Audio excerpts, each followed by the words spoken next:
ನಮಸ್ಕಾರ.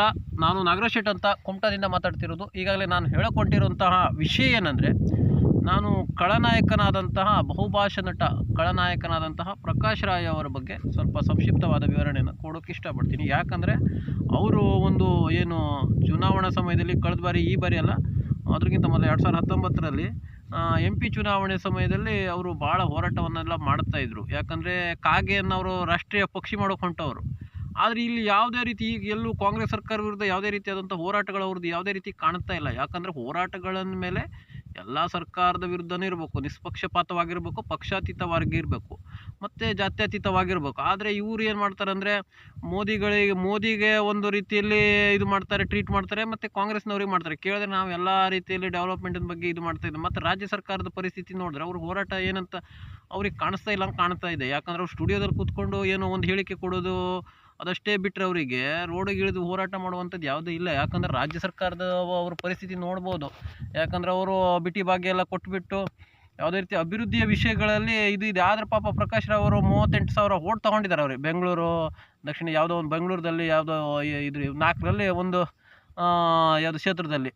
ಆದರೆ ಅವ್ರು ಏನು ಮಾಡ್ತಾಯಿದ್ದಾರೆ ಅಂದರೆ, ಅಲ್ಲಿಯ ಬಗ್ಗೆ ಆಗು ಹೋಗೋ ರಾಜ್ಯಗಳ ಬಗ್ಗೆ ಹೋರಾಟಗಳು ಕಾಣಿಸೋದೇ ಇಲ್ಲ ಅವರಿಗೆ. ಯಾಕಂದರೆ ಕೇಂದ್ರ ಸರ್ಕಾರ ವಿರುದ್ಧ ಗುಡುಗಿದ್ರು ಅವರು ಆ ಟೈಮಿಗೆ. ಈಗ ಯಾವುದೇ ರೀತಿ ರೋಡಿಗೆ ಇಳಿದು ಹೋರಾಟ ಮಾಡ್ತಾ ಇಲ್ಲ. ಯಾಕಂದರೆ ಅವರು ಕೂಡ MP ಕ್ಯಾಂಡಿಡೇಟೇ, ನಾವು ಕೂಡ MP ಚುನಾವಣೆ ಮಾಡಿದವ್ರೆ. ಆದರೆ ನೀವು ಹೋರಾಟಕ್ಕೆ ಅಂತ ಹೇಳಿದ ಮೇಲೆ ನಮ್ಮದು ಕೂಡ ಸಂಪೂರ್ಣ ಬೆಂಬಲ ಇರ್ತದೆ, ನಾವು ಕೂಡ ಕರೆದ್ರೆ ಬರ್ತಾರೆ. ಆದರೆ ನೀವು ಯಾವುದೇ ರೀತಿಯಾದಂಥ ಸ್ವತಂತ್ರವಾಗಿ ನಿಂತು 38,000 ಓಟ್ ತಗೊಂಡು ಅಲ್ಲಿ ಅವ್ರಿಗೆ ಏನು ಕೊಡುಗೆಯನ್ನು ಕೊಡ್ತಾ ಇದ್ದೀರಿ ಸ್ವಾಮಿ ತಾವು? ಅದಕ್ಕೋಸ್ಕರ ನಾವೊಂದು ನಿಮಗೆ ಸ್ವಲ್ಪ ಹೇಳಿಕೆಯನ್ನು ನೀಡ್ತಿದ್ದೀನಿ. ಯಾಕಂದರೆ ನಿಮ್ಮದು ಹೋರಾಟಗಳು ಜಸ್ಟ್ ಆಸ್ಕಿಂಗ್ ದ್ಯಾಟ್ ನೀವು ಕೇಳೋದು ಬಿಡೋದು ಅದೆಲ್ಲ ಭಾಳ ಅಭಿಯಾನ ಮಾಡಿದರೆ ಅದೆಲ್ಲ ಎಲ್ಲೂ ಐತಿ ಇವಾಗ. ಆ ಒಂದು ನಿಟ್ಟಿನಲ್ಲಿ ನೀವು ರಾಜ್ಯ ಸರ್ಕಾರದ ವಿರುದ್ಧ ಯಾಕೆ ಇದು ಮಾಡ್ತಾಯಿಲ್ಲ? ಯಾಕಂದರೆ ಜಾತ್ಯತೀತ ಅಂತ ಹೇಳ್ತೀವಲ್ವ ತಾವು, ಜಾತ್ಯತೀತರಾದವರು ಪಕ್ಷಪಾತವನ್ನು ಮಾಡಬಾರ್ದು. ಆ ಒಂದು ನಿಟ್ಟಿನಲ್ಲಿ ನೀವು ಹೋರಾಟವನ್ನು ಸಕ್ರಿಯವಾಗಿ ಮಾಡಿ. ಅದನ್ನು ಬಿಟ್ಟುಕೊಂಡು ನೀವು ನಾವೆಲ್ಲ ಧರ್ಮದವ್ರನ್ನ ಇದು ಮಾಡ್ತೀವಿ, ಅದು ಮಾಡ್ತೀವಿ, ಇದು ಮಾಡ್ತೀವಿ ಅಂತ ಹೇಳೋದಷ್ಟೇ ಅಲ್ಲ, ಎಲ್ಲ ಜಾತಿಯವ್ರನ್ನು ಎಲ್ಲ ಇದು ಮಾಡಿ ಒಂದೇ ಸಮಾನವಾಗಿ ನೋಡ್ತೀವಿ ಅಂತ ಮಾತಿನಲ್ಲಿ ಹೇಳಿದ್ರಾಗಲ್ಲ. ಅದು ನಮಗೆ ಕಾರ್ಯಕೃತ ಇದು ಆಗಬೇಕು, ನೀವು ನಡೆಸ್ಕೊಳ್ಬೇಕು. ಆ ಒಂದು ನಿಟ್ಟಿನಲ್ಲಿ ಅದು ನೀವು ನಟರಾಗಿ ಖಳನಾಯಕರಾಗಿ ಅದು ಇದ್ದರೆ ಖಳನಾಯಕರೇ ಆಗೋಗ್ಬಿಡ್ತೀರ, ಲಾಸ್ಟಿಗೆ ನಾಯಕರಾಗಲ್ಲ ನೀವು.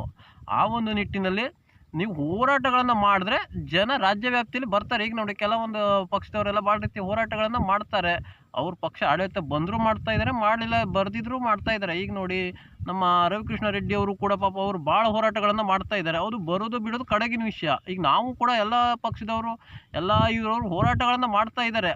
ಆದರೆ ತಾವು ಎಲ್ಲಿ ಹೋಗಿದ್ದೀರಿ ಸ್ವಾಮಿ ಅನ್ನುವಂಥದ್ದೇ ನಮಗೆ ಯಕ್ಷ ಪ್ರಶ್ನೆ. ಯಾಕಂದರೆ ನೀವು ಕೂಡ ರಾಜಕೀಯಕ್ಕೆ ಬಂದು ದಾಪುಗಾಲನ್ನು ಇಟ್ಟಿದ್ರಿ. ಆದರೆ ಯಾವುದೇ ರೀತಿಯಾದಂಥ ಹೋರಾಟಗಳು ಕಾಣಿಸ್ತಾ ಇಲ್ಲ. ರೋಡಿಗಿಳಿದು ಹೋರಾಟ ಮಾಡಿ, ಅದಕ್ಕೆ ನಾವು ಸಂಪೂರ್ಣ ಬೆಂಬಲ ಇದ್ದೀವಿ. ಅದು ಬಿಟ್ಕೊಂಡು ಬಿಟ್ಟು ಶೋಕಿ ಕೊಡುವಂಥದ್ದು, ಸ್ಟುಡಿಯೋದಲ್ಲಿ ಕೂತು ಮಾತಾಡುವಂಥದ್ದೆಲ್ಲ ಸ್ವಲ್ಪ ಮುಂದಿನ ದಿನದಲ್ಲಿ ಮುಂದೆ ಮಾಡೋಕೆ ಹೋಗಬೇಡಿ. ಯಾಕಂದರೆ ಈಗಾಗಲೇ ಏನಾದ್ರು ಹೋರಾಟ ಮಾಡಿದರೆ ಈಗ ನಂಬ್ತಾರೆ ಜನ. ಯಾಕಂದರೆ ಇಲ್ಲಿ ಚುನಾವಣೆ ಬಂದ ಸಮಯದಲ್ಲಿ ನೀವು ಬಾಲ ಬಿಚ್ಚಿದ್ರೆ ಅದು ಪ್ರಯೋಜನ ಬೀಳೋದಿಲ್ಲ. ಯಾಕಂದರೆ ನಿಮಗೆ ಜನ ಎಷ್ಟಕ್ಕೆ ರೆಸ್ಪೆಕ್ಟ್ ಕೊಡಬೇಕೋ ಅಷ್ಟಕ್ಕೆ ಕೊಡ್ತಾರೆ. ಆ ಒಂದು ನಿಟ್ಟಿನಲ್ಲಿ ನಿಮ್ಗೊಂದು 2 ಹೇಳಿಕೆಯನ್ನು ಕೊಟ್ಟಿದ್ದೀನಿ ನಾನು.